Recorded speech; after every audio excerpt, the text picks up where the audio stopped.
Hey, how y'all doing today? I would like to discuss self-preservation a little bit, and I'm going to go into my story a little bit just to give a clear idea of the point I want to get at. Everything started for me with a foot pain, right? And myself, like most men, we tend to put things off. You know, like, oh, we don't need to go to the doctor. We're fine. We tend to tough it out. Which is, in the beginning, that's what I did. Like the little pain, it would come and go, so I didn't really stress it at first, you know. And as time progressed, like it slowly got worse.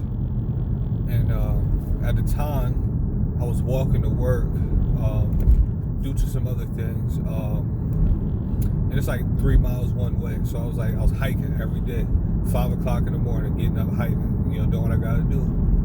And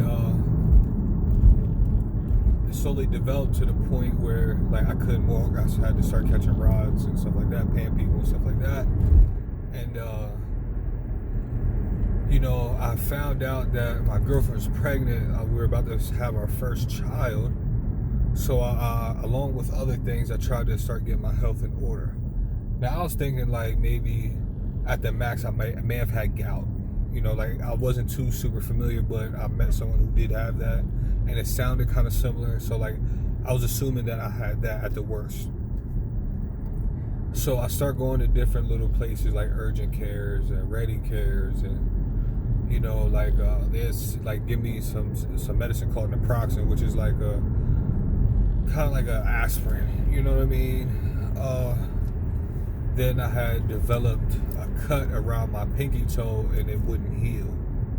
So now, remind you, I'm working still. Like, I worked in a tractor trailer warehouse at the time. We're unloading trucks of tires that are weave patterns all the way to the top. You know, we climb, throw them, load them in skids, shrink wrap, stuff like that.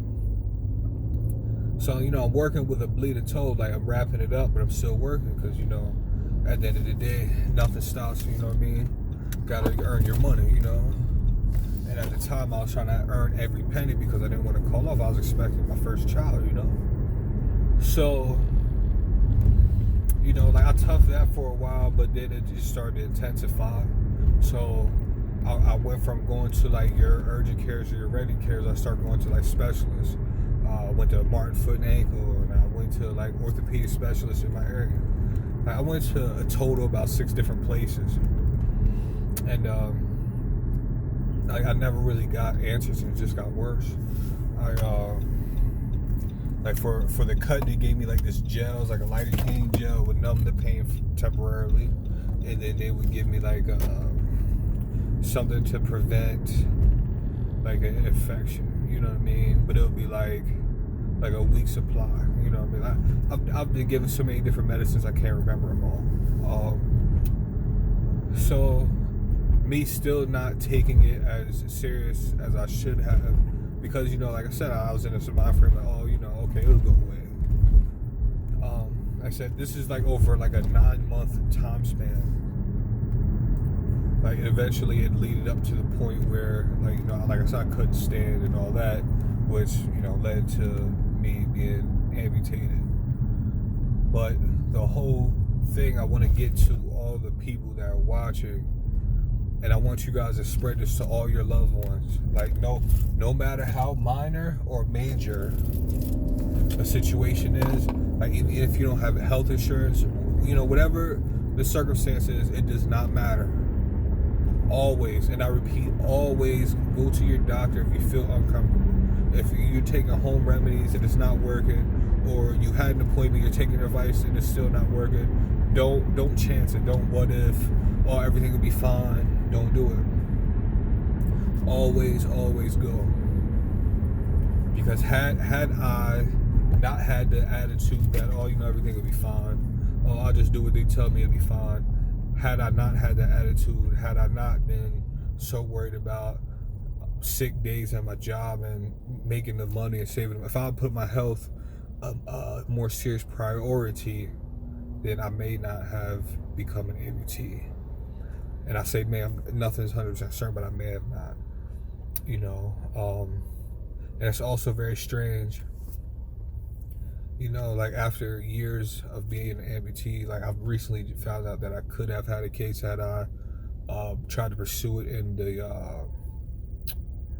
time frame that's allotted. I guess as can't remember what it's called at the moment.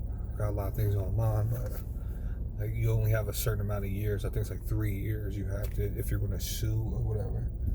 But that was really not on my mind, you know, in the very beginning. Even though, like, I did speak to a few attorneys' offices in the beginning, and they didn't want to take the case because they told me like it wasn't concrete. That's what I talked to 2 law offices in my area, and that's what they both told me, it wouldn't be concrete. But later on, I found out that was false. They didn't want to take the case unless they had a for sure win because, you know, it's a money scheme. But nonetheless, you know, like if you can prevent any kind of situation like this happening to you, like take all measures. You know, I tell people all the time, like my life, I've always had different adversities in my life, but I wouldn't wish this on my worst enemy. Like I was robbed before, I wouldn't even wish it on those guys. You know, like this lifestyle is it's traumatic. You know, it's life-changing. You certainly develop PTSD amongst other mental issues.